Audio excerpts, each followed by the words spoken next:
We're going to start up with a more of a fireside chat format here on the topic of merger control, merger review. We had the excitement a couple of years ago of the United States redoing its merger guidelines, and now we're turning to changes in Europe and the UK. And we have, very fortunately, two super speakers. To my right is Joel Bamford. He's the Executive Director for Mergers in the UK. And to my left is Guillaume Loriot, who is Deputy Director General for Mergers in the European Union. So we will be hearing straight from the proper sources. In both jurisdictions, there's action, so I'm going to ask each of these gentlemen questions for the next little while, and we'll compare and contrast, and I'll drop in any useful fact about the United States as it's needed. So, Joel, let's begin with you. The CMA has just updated its guidance about the procedures it uses during merger investigations. Can you tell us a bit about the changes that are happening in the UK and what businesses should be knowing about the way they go about their merger strategizing? Thank you, Fiona, and nice to be here this morning. Look, it's been a year of change, I think it's fair to say, within the UK. Let's not underplay it, but let's also not overplay it. And we'll talk today about various elements of guidance. I mean, you talked about the US revising. The UK did revise its substantive guidance back into 2021. I like to feel it was ahead of the curve at that point. That's the second revision since the EC revised in 2004. We did one in 2010 and then another in 2021. So we'll keep that pace of a kind of 10-year turnaround, I think. But what we focused on in the last couple of years has been, firstly, we'd talk about the procedural elements, which are quite crucial, recognizing our phase 1 and phase 2 process has different decision makers. And so about 2 years ago, we looked at our phase 2 processes, aiming to really streamline the engagement with businesses and to make it a more kind of face-to-face based process, to give more opportunities for engagement, to give a fuller basis for companies understanding how concerns might be narrowing, how they might meet resolutions to phase 2 investigations. And that started to be operationalized last year and has kind of run through the process in the last kind of 18 months. And then earlier this year, we made several announcements around changing some of our phase 1 processes, particularly focusing on time and engagement. So relevant to time, the CMA has, since its inception, always had a legislated timetable for phase 1, kind of on the clock, as the antitrust advisors will call it. But there's been a discussion around the length of pre-notification, particularly post-Brexit, taking on some of those cases where we might have benefited from the one-stop shop previously. And so the length of pre-notification in the UK had expanded, and there was a real recognition that that can cause uncertainty and timing challenges for businesses as they go through the process. We have to recognize, though, that that is all in the context of a voluntary regime. So we talk about the number of cases, the length of cases, but the actual numbers of formal investigations are pretty small by European standards, whether that be European Commission standards, or we heard from Benoit this morning, we'll hear from Andreas later. So they're relatively small. We're talking 40 to 50 formal investigations a year. But in those cases, we committed to a performance indicator around a 40 working day pre-notification period. And that would be something where we would also aim to update the companies through the process, have regular business to agency calls, and really aim to streamline through and prioritize the types of issues we were looking at early. The KPI, though, obviously needed to recognize that there are some transactions which are multi-jurisdictional. Companies may be bringing to us complex economic arguments at phase 1, particularly if you're thinking around counterfactuals and so on, where those companies may actually benefit and want to engage in a longer period of information gathering before starting the formal clock. And so there is that opt-out clause for those businesses. The second piece around timing was, in those formal investigations, where we established relatively quickly that we don't have concerns, we committed to bringing forwards our resolution to the case and to essentially publishing a shorter form of decision, enabling us to kind of half the time that we were going to publish the final decision. So those are on the kind of speed, the time piece, the speed. And there's a lot of focus on that. Right? Businesses get excited by quicker resolution. They've been excited for the last probably 5 or 6 years around our briefing paper process, which is something done on a more informal basis. But the second piece was around engagement. And you don't want, as a competition agency, to be viewed as an ivory tower or a closed black box of decision making. You want to have that open process of engagement. Now you can do that through the guidelines and how you pull in those guidelines. We've heard a lot of talk this week, and we'll hear more later, I'm sure, about the workshops that the EC's been doing. When we've done these guidelines, and we'll talk about our Remedies guidelines later, we've done that kind of outreach program as well. And then during the investigation, the ability, as some CEOs have put it to me, to see the whites of the eyes of the people who are making the decision is really crucial. That ability to have that back and forth and that discussion and dialogue. So we've pulled in a number of more opportunities through our process to enable that face-to-face discussion and that direct business to agency contact. The last piece, and this is more interesting, is doing a session right at the end when everything is finished, what you would call a feedback session. The ability for the business to come, spend some time with myself or other people within the CMA and talk through their experience of the process. Do they actually want that? They do, yeah. They quite enjoy coming and talking to us. I mean, I will admit, not every business has it as a top priority, and also not every business is, all a bed of roses with respect to the outcome. So you do have that option. But it is very interesting from our side to hear their experiences. And in that kind of spirit of openness, we published much earlier this year a mergers charter. It sounds slightly gimmicky, but it's essentially 2 pages setting out the rules of engagement on both sides. The openness, the transparency, the types of way you want to engage. And hearing through the feedback, you can really see how some of that has worked through and how the businesses have seen the openness that the CMA is engaging with them. You also get those nice little anecdotes to bring to conferences like this around some of the practices that they don't enjoy so much. You also get some of the nice little anecdotes around their engagement with their advisors to bring to conferences like this. So when you hear from businesses that their advisors have told them, don't go and speak to the CMA in person because that will demonstrate that your merger raises potential concerns, that doesn't really keep in that kind of spirit of openness and engagement. So you can take that back and we can bring it to conferences like this and give it to advisors and tell them that businesses are telling us that, and that isn't necessarily the way to engage with us. So there's another slightly more nuanced benefit of a feedback session at the end. Okay. Wow, really interesting. Okay, Guillaume, turning to you. Obviously, there is the review of the merger guidance going on in the EU. Number of workshops, I participated in one, it was very lively, so we're all looking forward to that. Can you tell us a bit about the themes, progress, how's it going, when are we going to get a draft? My God. The draft is planned for spring, I'm told. So we're working towards that. Spring can go until the 21st of June, I think. So I have some margin. The process is ongoing. It's very challenging, but it's very lively, and we welcome the engagement. We had an extensive public consultation, and we steered the public consultation in a way where not only we went through the kind of formal general consultation, but also a more technical consultation, quite open on many themes. And sometimes people were asking us, but why are you talking about security and so on? But we wanted people to react and have a sounding board on how and whether we should integrate some of the political topics of the day within the review and how we should look at them in a technical way. So I think it's been very useful.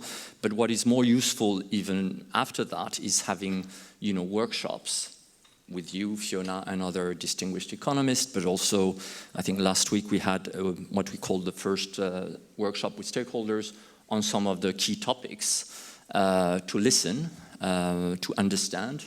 Obviously, there are some interested stakes, so sometimes you hear a bit things, coming back from a certain industry. But beyond that, and I think that's very important, and the point was made, I think, by Paola just before, to give an opportunity to smaller companies, trade associations, but also academia to come and inform us, on what should be done. So there's a lot of food for thought, but no conclusions. No conclusions, but I can see that there are obviously topics emerging. Some of which you've heard, but I think it's important. I see essentially three broad kind of categories of high-level discussions. One, I think, and you've heard it this morning from the Commissioner, you've heard it from Benoit and other panelists and Emanuele, this expectation by businesses, wherever they stand, that we have a guidance that, provides some, predictable legal framework, having this kind of rule of law-based framework anchored in sound economics and sound legal principles. It sounds very blasé what I'm saying and very obvious, but I think to me there are two dimensions to that. One is political, obviously. One is political, in the current times, providing some facts-based, evidence-based assessment in competition enforcement is a security for businesses that they will not be treated differently depending on, where they have access to, and they will not be facing an administration that is a black box, but can not only engage, and I think we do that, but justify what it does, and our decisions, they go to the court. So I think it's important in these times because I think not only that should be how we live in these countries, in this continent, but I think it's also in our self-interest. And I'm telling practitioners sometimes, please, you may represent some interest, but defend that. You may want to have specific, treatment in some particular cases, but don't forget what we're talking about here, because it's for a long-lasting period. So that's the political side, but that's also justified technically, because what we see is that, we're all talking a lot about taking stock of what happened in the last 10 years, tech markets, dynamic effects. How do we put a sound legal framework around these phenomena, these market realities and trends? And technically it's not easy. So obviously there's also an interest to have some kind of predictable framework around that, and where the challenge is that it has to be predictable but agile enough to take account of new realities. So that is, I think, a first challenge for any authority. So that's the first big point. How do you reconcile predictability and objectivity with agility, flexibility, and so on. So, and we've heard during the workshop, for example, please keep these guidelines very short. Okay, great. I'm happy, if you have a long Bible and that becomes Byzantine, it's not ideal either. So we have to figure out how to do that. Second point, I think, is that there are some key concepts emerging in the discussion with different views on each of them. You've heard some of them. Resilience is one, and I think it cuts both ways, as many concepts. It can be very inherent to competition because it's, having diverse sources of supply. Do you look at the EU customers and the resilience of the industry as a whole, or the resilience of one company, too big to fail versus diversity, etc.? I don't have the recipe yet, but that's one, at least a topic for discussion. Scale and market power, and I'm glad about that because I think there's been a long, a labeling of scaling up. European companies need to scale up, and we were putting under that label anything, and very different configurations, and there are many different ways of scaling up. And we have obviously our main, and I keep repeating it, our main obstacle to scaling up in Europe is the lack of a single market in many industries. And you've seen very concrete examples recently from banking to energy and so on. And that's the real problem we have in Europe. So merger control cannot be the scapegoat and cannot solve all these issues. But that is, pro-competitive scaling up versus gaining market power. And obviously one of the topics of the discussion that we had is, do we need more indicators about market power, market shares? What is the role of market shares? In the US, they have 30% now. Should we have another threshold? That type of very lively discussion. We have discussion on, dynamic effects. innovation. Again, it cuts both ways as a theory of harm, but also for efficiencies. And efficiencies, obviously, is one of the key topics, and I'm sure we'll come back to that. So that's the second bucket of, I see it as a technical challenge.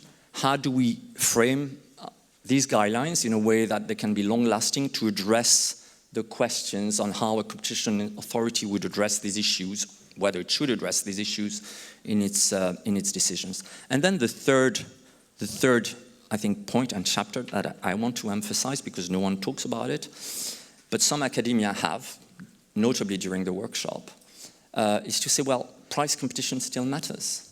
It still matters. Let's talk about dynamic effects, long-lasting, long-term innovation, and so on. But price competition, whether in a static way or even in a dynamic way, matters. It matters in many sectors. We had discussions about food. We had decisions on food. It's very sensitive for consumers. Let's not forget consumers. But it's also important for competitiveness. If you want to talk about competitiveness, business customers in Europe think about energy, think about raw materials. They need competition if they want to be competitive, notably in terms of pricing. So what I don't want in these discussions is that there's a kind of diversion, which is very important. I'm not saying innovation is not important. Innovation is fundamental, and there's a problem in Europe, notably, on how to steer innovation. But there's also a role for competition enforcers that is look at price competition when relevant, and often it is. So I think these are the three topics, and the third one I don't want to forget in this discussion, so it will also be in the guidelines, I think. Very good. I do think that the economy is moving to have more and more weight in sectors where innovation delivers more and more of the consumer benefit. So I see why there's so much emphasis on this innovation part of the equation. But of course, that's much more difficult to analyze because it's inherently uncertain and happens in the future. And so obviously, it's going to be really difficult to predict what you're going to invent or not invent. In light of that, and also with resilience, it's interesting to me that the calls for reform to guidance are coming from, I think, from firms that say, take into account innovation, take into account dynamics, take into account resilience. But when I think of theories of harm, as Marcus pointed out on the previous panel, mostly those are going to cut against merging parties. I mean, you need more sources for innovation, you need more supply chains for resilience, you need more, competition is just good for all of those things. So it's a little puzzling to me why there's grassroots desire to reform merger guidelines in a way that makes mergers harder. Do you have any insight into that observation? I mean, let's be fair. I think there are two dimensions of the discussion. First is, at least as far as we are concerned, and I'm sure national authorities in the EU, and that's why we are also closely, interacting with them to have this discussion, not only, in our commission circles, but I think it's a wider discussion, is that we have to take stock of what we've done, mainly as theories of harm on innovation. And we have to take, remember, it's pharma, it's been the agrochemical cases, Dow DuPont, and so on. It's been tech with different configurations, non-horizontal, horizontal, conglomerate. You name them. And there's been a lot of evolving practice. And after 10 years, not only in digital, frankly, but also in green tech, remember, cases on basic industrial sectors.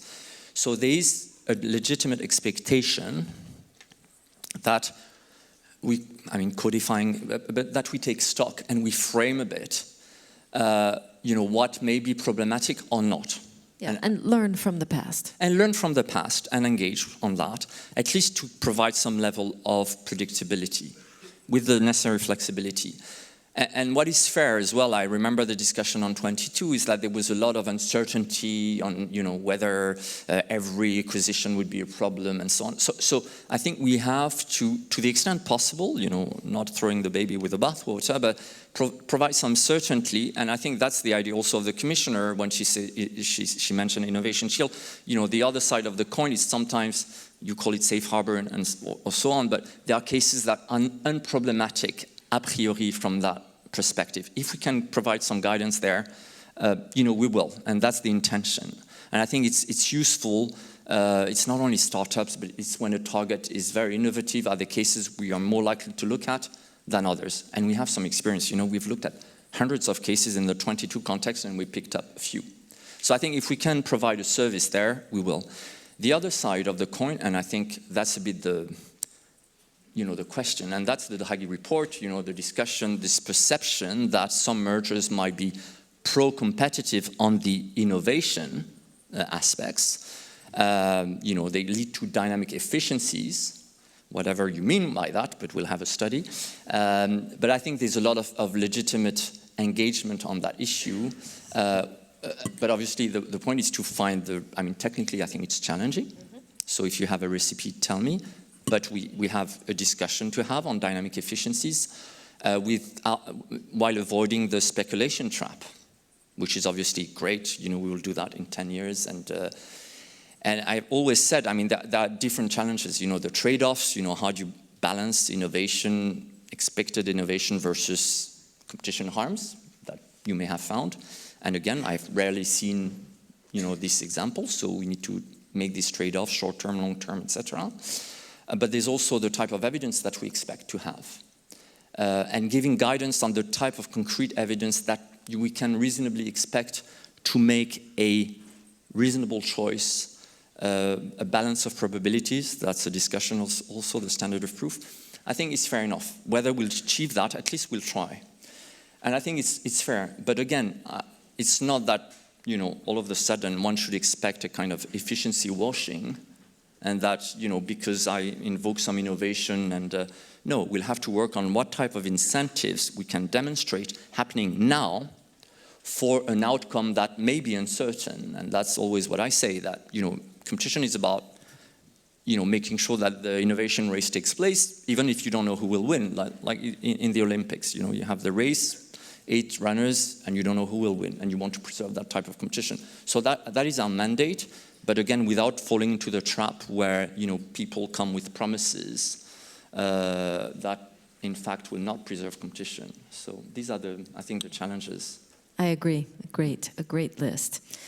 Okay, Joel, speaking of efficiencies, is the CMA thinking about a new approach to these as well? I'll just address a little bit. And please respond to Guillaume with anything, any reaction you have. Look, I'm an economist, not a lawyer. So we've spent a lot of time and a lot of statements this morning about the rule of law, which is absolutely right coming to antitrust. But it is an economic discipline as well, as you would well know. And so the role of evidence in the rule of law is particularly important. So we're making evidence-based decisions around merger outcomes. And so thinking through what types of evidence base you're going to use and how you're going to apply those to your frameworks. Guillaume's talked about updating the frameworks, learning from the past decisions. The EC's obviously had a number of decisions over the last 10 years. Pulling that framework, I think you used the term codifying, and then thinking about the evidence that you apply to that is critical. And that's, that rules throughout the role of what you're doing, whether it's on the theory of harm side or on the efficiency side. Yeah, the trick is once you go down the road of saying you care about innovation, then the evidence becomes a little bit more difficult on the efficiency side because, as Guillaume just said, we don't really like the story, I promise to invent the following 3 things in the next 5 years. That's not really absolutely real. So let's pick up that side then with respect to efficiencies. So you're right, there's been a couple of breadcrumbs in some CMA, whether they're a speech by Sarah or our draft remedies guidance where we've said we're going to look at efficiencies.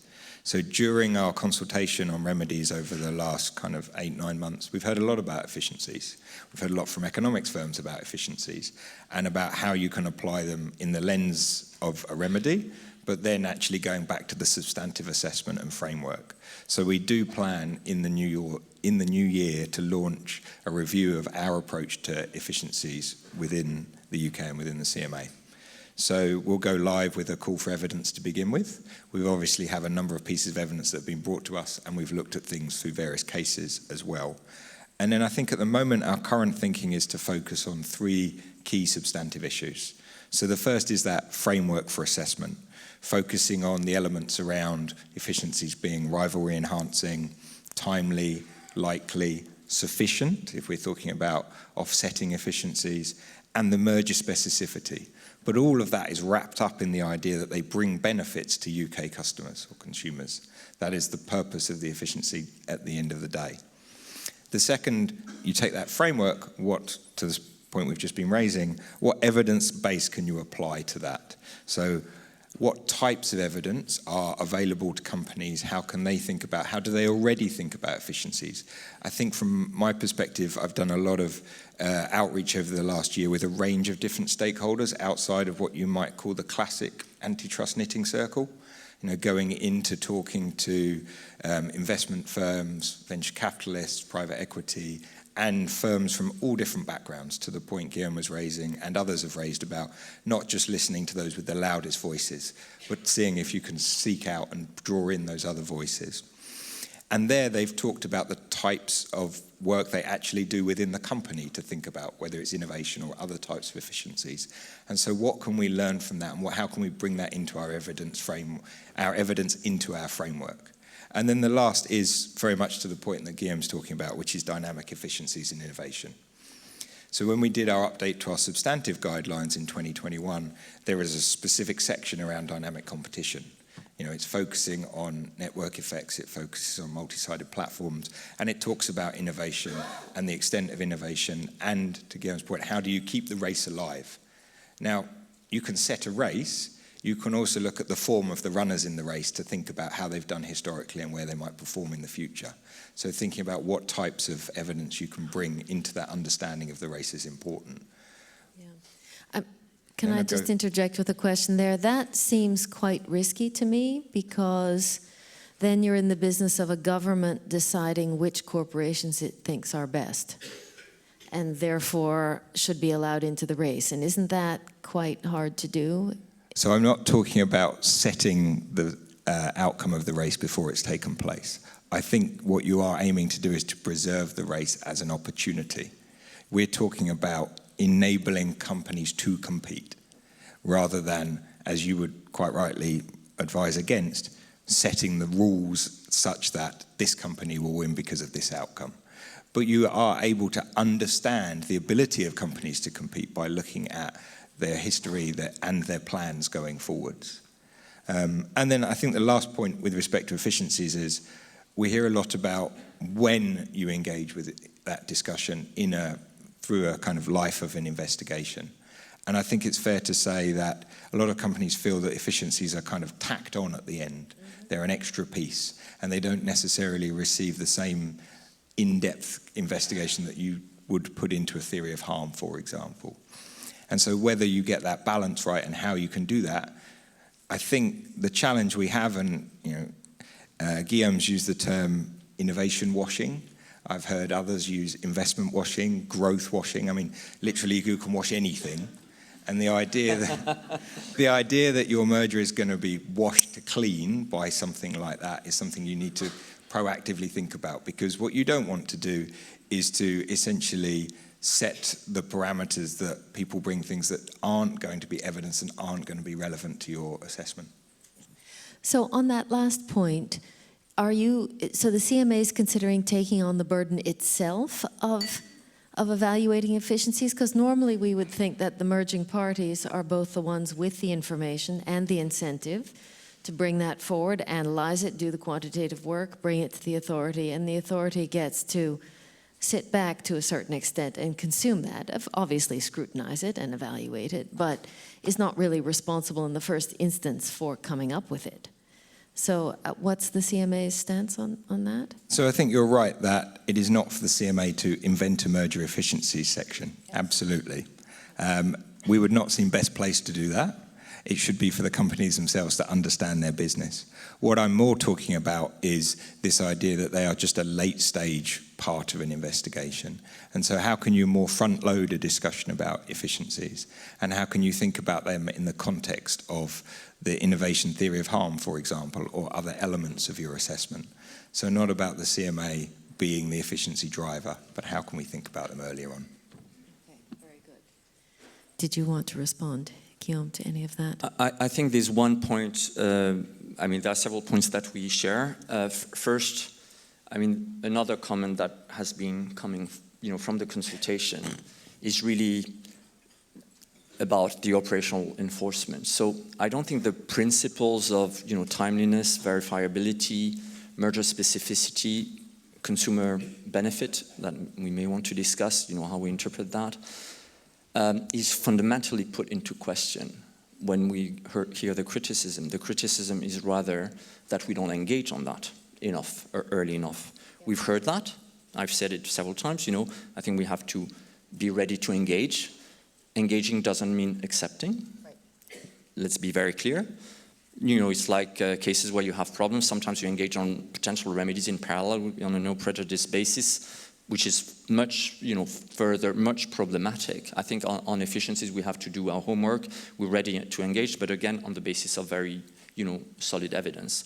But at least we don't want to refuse that discussion. We have, I think, this tradition to engage on substance, so we should engage on efficiencies, and that's what is expected from us. Which makes things, which is also already a signal which is important. Again, it doesn't mean accepting, refusing completely. It may be, partial, I don't know. But we have to put a framework to that because we have to seriously engage. I think we have to look back also at our track record. I mean, we have sometimes accepted efficiencies, but it never tipped the case, and that's the criticism. I don't think it should be, because sometimes, it doesn't fully compensate. But I think what is really critical is that there are many of these cases, where you're in the gray zone and you understand the rationale of the case, and you on balance, you go without looking deeply into efficiency claims. That's how it works in practice. We intervene in 5% of cases, and there are other cases we need to investigate, understand, and then, okay, it goes. And paradoxically, it would mean that maybe we need to engage deeper and see whether it's justified on efficiency. So we have to think about operationally what it means. But that's also something that I see from experience, that sometimes, cases in the gray zone, and maybe you look away because you're quite comfortable with the rationale, the complementarity. So that's something to reflect on. And again, I think on the practical guidance we can give without undermining, the effectiveness of competition enforcement. And I think that's very, very important. Okay, let's turn to remedies a little bit. Always a perennial favorite topic in merger enforcement. How are the agencies, your two agencies, approaching structural versus behavioral, how enthusiastic you are about remedies? There's the very well-known telecom case in the UK where investments were promised in a controversial merger. How's that working out? Is there going to be more like that? Let's start with you, if you don't mind. Sure. So, as we should all do when we have worked on cases for private parties, I did on the telco case, so I wasn't involved in the CMA investigation. Put that disclaimer out there. So on remedies itself, we put out draft guidance a couple of months ago, and we are still aiming to finalise those by the end of the year. We don't use the slightly more nebulous spring term because it's so easy. End of the year. December 31. Well, I think my staff would like to do it before Christmas because everybody likes a Christmas break as well. And it's fair to say that the draft guidance, it's not short and punchy. It's 100 pages. There's a lovely summary, so everyone can read that. There's probably a video out there that somebody's done because we're very keen on those nowadays as well. But key takeaways. 3 key takeaways from that particular guidance. So the first is the CMA is still focused on effective remedies. There was quite a discussion about effectiveness versus proportionality, some implication that we should accept ineffective remedies that would be proportionate, which sounds interesting. But let's put it this way. By the time you make it to the end of a phase 2 investigation in the UK, we've had considerations about jurisdiction, market size, evidencing concerns. And so at that point, you are looking to preserve the rivalry and competition that exists in that market. So you are looking for an effective remedy such that consumers or businesses are not harmed. That's the first point.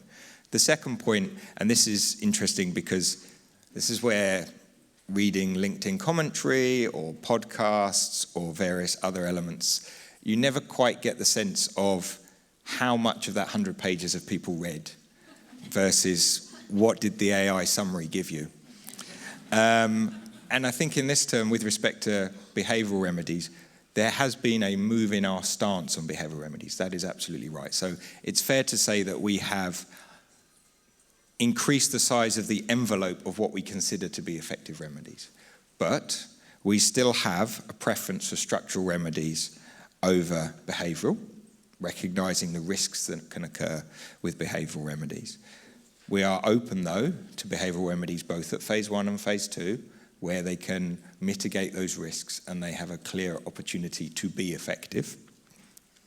I think the other point there is what we have set out in all of those pages is what we consider those risks to be and how we consider they can be mitigated, and the types of circumstances where behavioural remedies are more likely to be accepted.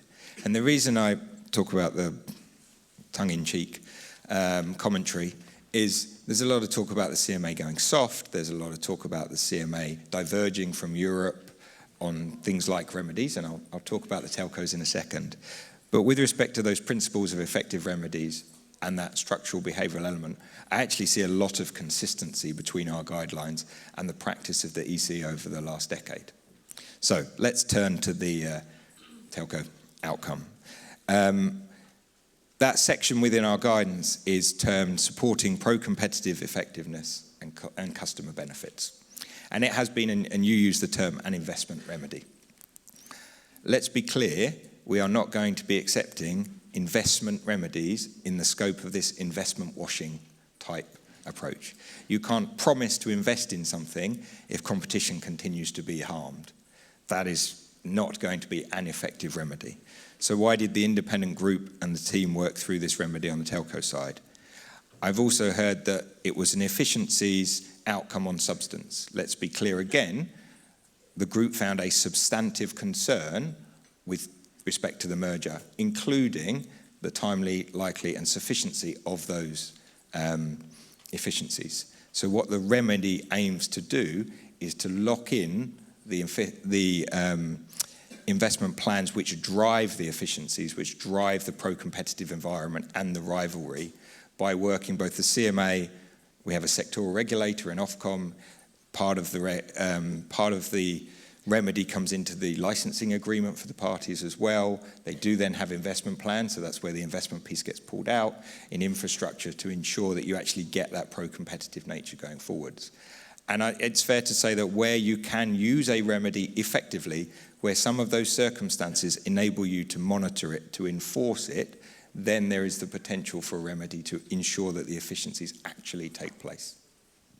Okay, so two key features of this that I think I had not appreciated sufficiently. One, the sectoral regulator being a co-enforcer and being able to control licensing. And then secondly, essentially it sounds a bit like the remedy forces capacity, even if the incentive to build capacity has declined because of less competition. But then there you are with a lot of capacity and low marginal costs, so output maybe goes up anyway. I think that's a fair assessment. I mean, we had one of the in-house lawyers for one of the merger parties say that the remedy was brutal because it held them to the plans that they told us they were going to have anyway. Brutal. Brutal. Remedies. What do you think, Guillaume? What do I think? So, I mean, just to take a step back on our policy, but which is, not only inspired, which is, resulting from the court's case law that has been very clear for years and quite consistent. Obviously, the operational enforcement matters as well beyond principles. But, where we've been for several years is, the court telling us that, indeed, remedies should be effective, comprehensive, eliminate all concerns, not only mitigate some of them. And on that basis, there's a preference for structural remedies according to the case law. Why? Because a merger is a structural change on the market, and you don't want to over-regulate, and you don't want to go into challenges that don't allow you to revoke the merger if there's a problem. So on that basis, the practice has been to look at structural divestitures when feasible if there's a concern. And that's been the practice for years. Last year, the year before, 3 years ago, 4 years ago, etc. I was even on stage, I think 4 or 5 years ago, trying to explain that the structural remedy in Cargotec was, good enough, whereas it had been blocked in, the UK and the US. So we were too soft at the time. Now we look too hard, but I think we haven't really, completely changed the philosophy, which is, being pragmatic, not dogmatic, but, with a principle-based approach, but also a market-based approach. So the principle is structural remedies. Many of these horizontal mergers, allow the possibility for divestitures. But there's been some cases, and remember, we've been discussing these, Facebook customer and all these cases where we have sometimes accepted generally non-horizontal cases because it's all about, targeted foreclosure conducts and so on, where the market was telling us, well, in that case, there's market practice, you can be confident that it will work. We've done it exceptionally, there's been 1 case a year, 2 cases a year, but it was very prominent at the time. So I don't think that has changed fundamentally. And even the court, reminded us, I think in Wieland, in Thyssen, that, you need to have effective remedies, and even sometimes structural remedies are not effective, and, we had to reject some. So I think that philosophy will not change as such. There's a lot of discussion, especially in the telco world, on investment remedies. We're talking about guidelines on innovation and so on, but, the discussion always goes to investment remedies. And there's a healthy skepticism on those. I don't want to go into, I don't know the case on Vodafone and so on, so I don't want to comment on that. But we have to be a bit cautious. So obviously case by case, but I think we had that experience. I think we see also the results of the public consultation, including the comments by even telecom regulators, BEREC, saying, well, you have to be careful because investment remedy does not compensate for the loss of price competition or loss of quality or choice and so on. So, what is the trade-off and how do you do that? I think there were also the issue about, there are many issues about that type of remedies where it's in the long term, but we know for a fact that, market may change. So the question is really about the incentives. Was there this incentive in the first place? If there was, then you need to think about whether it's useful or not, or whether these incentives change and then companies should adapt. And when they can't really invest, and that's the experience we had in 2 or 3 cases, then what do you do? And it can be legitimate. You revoke the merger, you can't. So I think, I'm just saying we look at that very cautiously. Again, I think, I think Joel said it very well. I think on the principles, there's a lot of convergence. Structural is the preference. We can, again, not dogmatic, we will look into, access remedies, non-structural remedies that, but with the limit that, the mere promises to, not to raise prices, this type of things has been there for a long time. I don't think it will change. And we want to be consistent on that. But obviously, I don't... It seems that you have a bit of a harder job because as the merger regulator, you are not at the same level as the sectoral regulator because that's a national entity. So the UK could sync the two up, but it's a little bit harder to say, well, we approve this merger, but then we're expecting somebody else at a national level to be the one to withdraw the license if they fail to invest. That's a very difficult thing to ask a national regulator. Well, I think it's more a question of monitoring. I think it's more whether a regulator, whether it's an energy regulator, telecom regulator, can monitor whether the investments take place and so on. I think that happens in other areas of telecom, for example. But the question is more fundamental. I think is whether the remedy either is necessary or not, because indeed then there's a question as what it compensates for. On top of all the challenges, again, of the uncertainties over a long period of time. So, I think these are the legitimate questions. I'm not giving the answer to everything, but I think, one should look at that, very carefully, and it should not distract us from the main topic, which is, dynamic effects, efficiencies, and all these discussions, which are quite difficult. Great. All right, so we've come to our last minute or so. Could I ask each of you to leave the audience with a principle of your new adjusted merger regime that relates to this resiliency, dynamic, strategic autonomy, all this new stuff, and how you see it fitting into the adjustment? Just a very brief. A very brief question with the 2-minute sign going up. Yeah, we could do another session on that. No, we're not. But that's fine. So I think what you're talking about with respect to resilience, strategic concerns, I think there's a couple of elements to that which I would focus on. So the first is, there was a full panel discussion, Guillaume's talked about it. There are a lot of nuances related to what resilience means, how it impacts. You said yourself, are you looking for more companies? Are you looking for less companies? Are you looking for a more integrated supply chain, a less integrated supply chain? And so what does that mean? That means if you're going to think about these topics with respect to competition policy, it again comes back to needing to be grounded in the evidence. Because there's so many different facets to it, you need to be grounded in the evidence. That's the first. The second is, and I think Benoit put it quite nicely when he said it's not his decision, it's the minister's decision.